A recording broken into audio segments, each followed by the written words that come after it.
What is going on, guys? In today's video I will show you the best Blink Lightning Sorceress build in Path of Exile 2.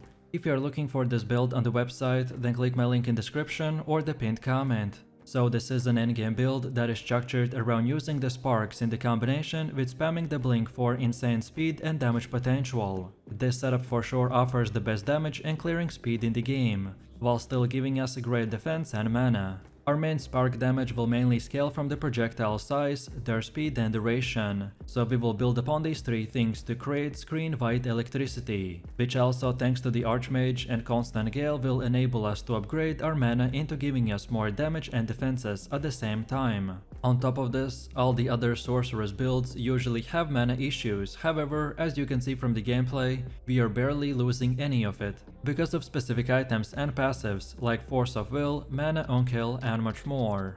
So let me show you the build, and for the main class, I have chosen to go with the Sorceress and our Ascendancy is the Stormweaver. Then for the first skill we have the Spark with the support gem like the Arcane Tempo, Acceleration, Persistence, Inspiration and Mobility. Then second we get the Orb of Storms with the Lightning Exposure, Strip Away, Overcharge, Overabundance and Fount of Mana. Next we got the Archmage with the Lightning Mastery. Next we have Elemental Storm with the Control Destruction, Consider Casting, Elemental Focus, Ingenuity and Magnified Effect.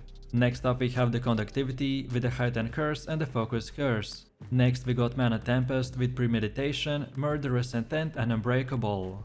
And finally, for the last two, we are using the Sigil of the Power and the Blink with no support gems. And remember that we got our Sigil of the Power from our second weapon set. Most of this setup is structured around using our sparks to delete enemies in split seconds. So we use gems and skills that will support and increase their duration and damage, while the rest are powerful buffs and utility skills that usually get activated in the background. Next we also have a leveling build in case if you are starting your journey from level 0 and you want to use it up until about level 25. So first off we have the Spark with the Arcane Tempo and the Pierce. Next we have the Flame Wall with the Fortress. Next we got Orb of Storms with Persistence and Magnified Effect. And finally we are using Mana Remnants with the Premeditation and Murderous Intent. Next up we have our passive tree, and if you are interested in a full in-depth guide on how it works, then check out my beginner guide. So let's take a look at our setup, and we want to start at this energy shield node and then go like this while taking these four. So pure energy, dampening shield, mana blessing and the rapid recharge. Then next we keep on going until this point and then now go to the right and keep on going until we get to the branching bolts. Then afterwards we want to get this keystone called the Eldritch Battery. And then also get these three, so Raw Mana, Arcane Intensity and the Ether Flow. And then from here we finally want to arrive at this node called the Pure Power. And then from this point and onwards you can unlock the rest of the nodes in whatever order you prefer. All of these nodes that we got are very useful, but the ones I mentioned have the top priority, as they're the most important ones to acquire early on in the game, to make our build functional, and then later on the priority doesn't really matter that much. Also, as far as attributes go, you just simply want to fulfill your attribute requirements for gear and skill gems, and then after that spend the rest of your leftover attributes into more intelligence.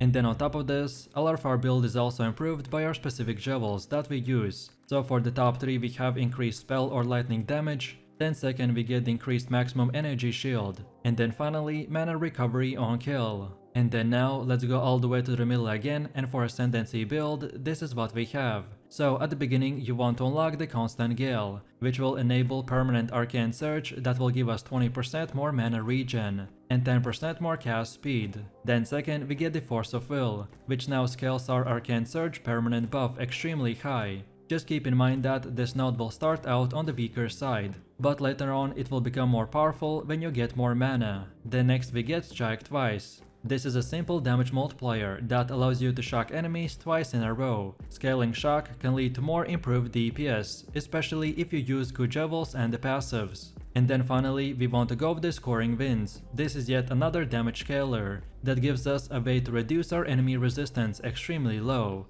even to the point where our spark almost doubles in DPS. So feel free to use this exact same path as I have right here. And don't forget to check this video's description to find a link for this website, and this should make it easier for you to follow the path. Next up we have our Atlas passives, and the general idea behind this is to aim for bonus passives that spawn a lot of grouped up monsters, such as in expeditions or in rituals. So when we start, we wanna first of all go to the right side and get all of these nodes, and then keep on going down until you get to this keystone called the Deadly Evolution. And then from this point and onwards, you can unlock the rest of the nodes in whatever order you want. But then on top of this, we have sub-passives. In the order in which you unlock them doesn't really matter, so this time it's up to you. And this is how it should look like for the ritual. Then next we have the Delirium, then third we have the bosses. Then on top of that we have the pinnacle bosses. Then next we also have our expedition setup, and then finally our breach setup.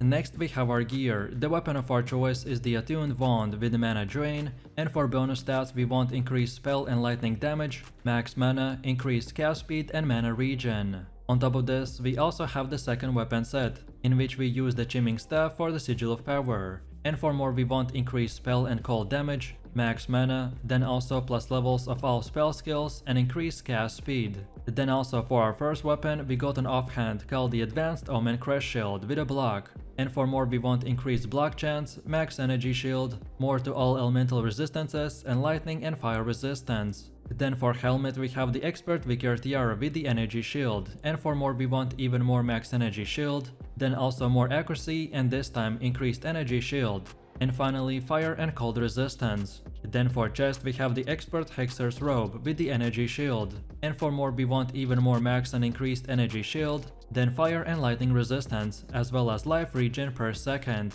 Then for belt we have the Midnight Braid with increased flask recovery, max mana, more to all elemental resistances, and most importantly, 50% of the damage taken gets back to us as mana. This item is not required, however it is a great tool to use in the endgame to completely solve the mana issue. Then for gloves we got the Expert Javel gloves with the energy shield, and for more we want even more max energy shield, max life and mana, and also fire, cold and chaos resistance. Then for boots we're using the Expert Wrapped Sandals with the energy shield, and for more we need increased movement speed, max mana, max energy shield, as well as chaos and cold resistance. Then for the first ring we have the Ruby Ring with the fire resistance, and for more we want even more accuracy, evasion, max mana, more to all elemental resistances and cold resistance. While for the second one we have the Topaz Ring with the lightning resistance, and for more we want adds fire damage to attacks, increased lightning damage, max mana, cast speed and increased mana regen. And finally for the amulet we have the Everlasting Gaze. This is yet another item that is not required, but if you can then 100% get it. These two uniques that we have right here will pretty much make our build lose 0 mana, so then in return we can spam blink and spark infinite amount of times, and destroy whole screens of enemies in split seconds. No matter which gear you choose, just at least try to get 75% resistance cap on all 4 elements. This is the best case scenario setup, which should be more of an example of what stats and prefixes to look for. Then next we have runes. During early item progression, most gear is sacred with resistant runes. However, once your elemental resistances have been capped and resistant runes are no longer necessary, then you want to opt in to increase your maximum life with body runes or consider sacting a soul core. So right now on my weapon and the rest of our gear I'm going with the iron rune. Then on top of this, we need to quickly look into the charms. Charms are incredibly useful, as by having the right one equipped at the right time can save you from dying. If you are struggling with certain bosses, then look into what damage type they are using, and then use that specific charm to increase your resistance. For me personally, I like to use the Taving Charm for freezing. Then second, get the Stone Charm for stuns. And then finally, we want to go with the Amethyst Charm for chaos damage. But as I said, which one you choose will entirely depend on the enemies that you are fighting. So feel free to experiment and mix and match. And now finally, let's quickly take a look at how this build will work. And the setup is pretty much straightforward. So as you can see, for simple weak enemies and map clearing, all we want to do is just spam the spark in the combination with the blink for insane clear and movement speed. And then for single targets and boss fights, this time we want to start by placing down the Sigil of the Power in the combination with the Orb of Storms. Then next use Conductivity, and then again keep on spamming sparks until the target dies. On top of this, we can also utilize the Mana Tempest, which is used occasionally for buffing or to help down burst the boss. Just keep in mind that he will drain your mana pool very quickly, so don't stand in for it for too long. What I usually do is just cast few times inside the storm, before moving out of it and then continuing with my basic rotation. So let me know what you think about this build in the comments below. If you enjoyed this, then you definitely don't wanna miss my previous top 3 best Sorceress builds video, where I showed even more powerful builds. So click the screen now and I'll see you in the next one.